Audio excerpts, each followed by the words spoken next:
பேரன்பு கொண்ட சொந்தங்கள் யாவருக்கும் வணக்கம். இன்னைக்கு இந்த வீடியோவில் நம்ம என்ன பேச போகிறோம் அப்படின்னா, நம்ம ஏற்கனவே ஒரு சில தினங்களுக்கு முன்பதாக மதுரை வாடிப்பட்டி பகுதியை சேர்ந்த திரு தம்பி ஞானசேகர் அவர்கள் இந்த சிலிண்டர் கம்பெனியில் ஏற்பட்ட ஒரு பிரச்சனையை சம்மந்தமாக நம்ம வீடியோ வெளியிட்டிருக்கோம். அங்கே என்ன நடந்துச்சு, அவர் மெயில் பண்ணதுக்கப்புறம் அங்கே என்ன மாறுதல் வந்துச்சு அப்படிங்கிறத அவர் பேசியிருந்ததை நம்ம உங்களுக்கு ஒரு தெளிவான வீடியோவை நம்ம வெளியிட்டிருந்தோம். இப்போ அந்த அங்கே இருக்கக்கூடிய அந்த கேஸ் கம்பெனிக்கிட்ட இருக்கக்கூடிய நபர்கிட்டே அவர் பேசின ஆடியோ அவரே சமூக வலைதளங்களில் வெளியிட்டார்.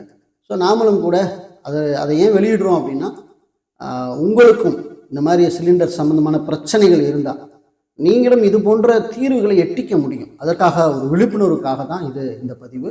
அதனால் இது முழுக்க யாரையும் பழிவாங்கவோ அல்லது யார் மனதையும் காயப்படுத்தவோ புண்படுத்தவோ இதோடைய நோக்கம் கிடையாது.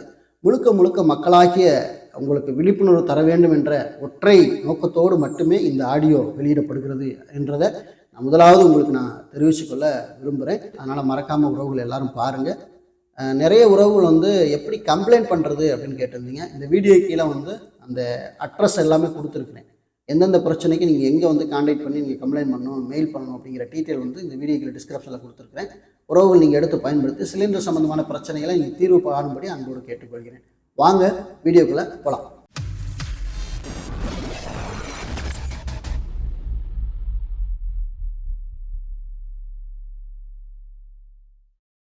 அப்ப நாங்க கொண்டு வந்து கொடுக்குறோம் அப்படின்னா, சரி நீங்க கொடுங்க 540 ரூபா பணம் கொடுங்க அப்படின்னு கேட்டாங்க. சரிங்க சார் நான் கொடுக்குறேன் அப்படின்னு டீப்பு சேர்த்து வாங்கிருங்க அப்பதான் நல்லா இருக்கும்னாங்க. சரி நாங்க வாங்கிடுறோம் அப்படின்னு நாங்க ஒத்துக்கிட்டோம். அப்ப ஜிபே பண்ணணும் அப்படின்னு சொல்லும் போது நாங்களுக்கு ஜிபே வசதி எல்லாம் இல்லப்பா, ரொக்கமா தான் வேணும் அப்படின்னு கேட்டாங்க. சரி கையிலயும் பேமெண்ட் இல்லாதனால வீட்டுல போய் பணம் எடுத்துட்டு திரும்ப ஆபீஸ் வர்றோம்.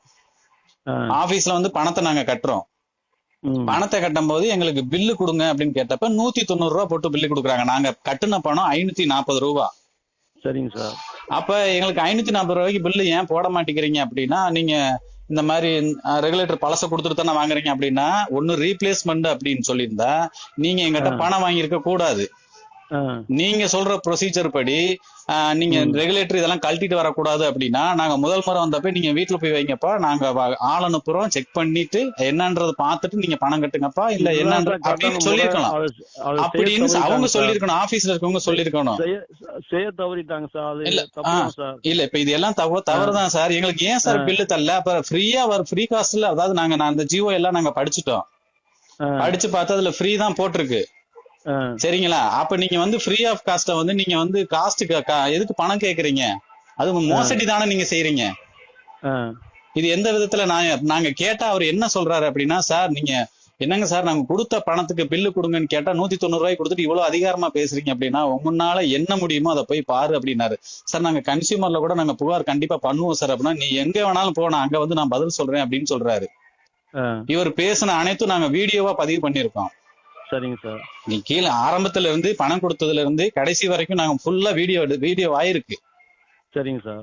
இது எதுக்கு கன்சியூமர் நீங்க போங்க நாங்க பாத்துக்கிறோம், ஊருக்கே நாங்க இப்படிதான் சொல்றோம், உங்களுக்கு ஒண்ணும் விதிவிலக்கு கிடையாது, எங்க வேணாலும் போய் பாருப்பா நாங்க பாத்துக்கிறோம்ப்பா அப்படின்றாங்க. போவியா என்னமோ ரொம்ப பேசிட்டு இருக்கு அப்படின்றாங்க. நாங்க வார்த்தையும் கொடுக்கல, எதுவும் செய்யல, நாகரீகமா பேசணும். எங்க கிட்ட எந்த பொம்பளை பிள்ளைங்களும் எங்கிட்ட இல்ல சார். ஒரு நிமிஷம் சார். அங்க இருக்க எந்த பெண்களும் எங்க கிட்ட பேசல, நாங்க அவங்க கிட்டயும் பேசல. அங்க 2 பெரியவர் இருந்தாங்க. ஒருத்தர் பொம்பளை பிள்ளை பக்கத்துல உட்கார்ந்து இருந்தாரு, இந்த பக்கம் கூண்டுல ஒருத்தர் உட்காந்து, 2 பேருமே பெரியவர். முன்னாடி ஒருத்தர் உட்கார்ந்து இருக்கு, பேங்க்ல இருந்து வேலை ரிட்டையர் ஆனவங்க சார். ஏன்னா அவருக்கு இந்த இது எதுவுமே தெரியாது. சார் பேரு சார்? என் பேர் பாண்டி காமாட்சி. சரிங்க, ஓகே சார். எனக்கு இந்த வீம்பா பேசுறதுனால ஒரு வயது மூத்தவர், எவ்வளவு அனுபவங்கள் இருக்கும். நீ எங்க கன்சியூமர் போ, எங்க வேணாலும் போ, கோர்ட்டு கேஸ் எங்க வேணாலும் போ, நான் அங்க நான் சொல்றேன்.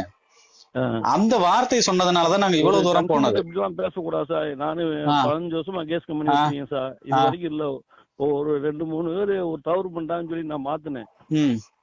யார் மேனேஜர் அப்படின்னு கேட்டா நான் தான் மேனேஜர் என்ன அப்படின்றாரு. அப்புறம் நாங்க என்ன செய்ய சொல்றீங்க? நாங்க அதுக்கு மேல என்ன சொல்றது? அந்த கம்பி கொண்டுல அந்த உட்கார்ந்து இருக்காருல பில்லு பணம் வாங்கினவரு, அவர் சொல்றாரு, சார் எங்களுக்கு சரியா புரியல அப்படின்னா நீங்க பக்கத்துல வாங்கன்னு பக்கத்துல கூப்பிட்டு சொல்றாரு. பில்லு போட்டு தரலாட்டி உங்க நிறுவனம் என்ன எந்த அளவுக்கு போலியான நிறுவனம், நாங்க இப்ப ஃபைல் பண்ணோம் அப்படின்னா உங்களுக்கு எந்த அளவுக்கு இதாகும்?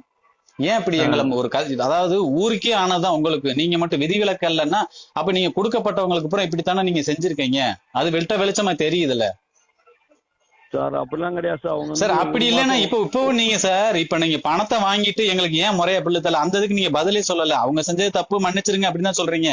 நாங்க கொடுத்த பணத்துக்கு பில்லும் தரல, பணமும் ரிட்டர்ன் தரல.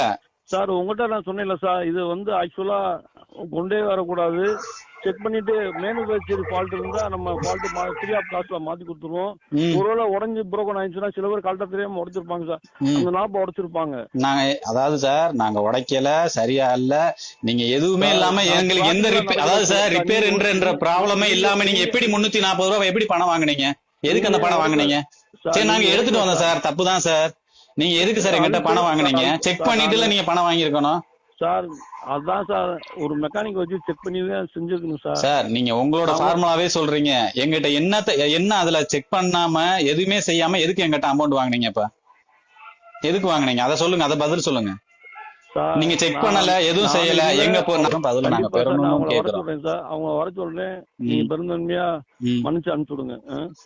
ரைட்டா சார்? அந்த ரயில்வே கொண்டு வர சொல்றேன், செக் பண்ணி பார்க்கட்டும், அது ஒரு நல்லா இருந்தா அது மாட்டட்டும். கண்டிப்பா சார், கண்டிப்பா சார். Right sir.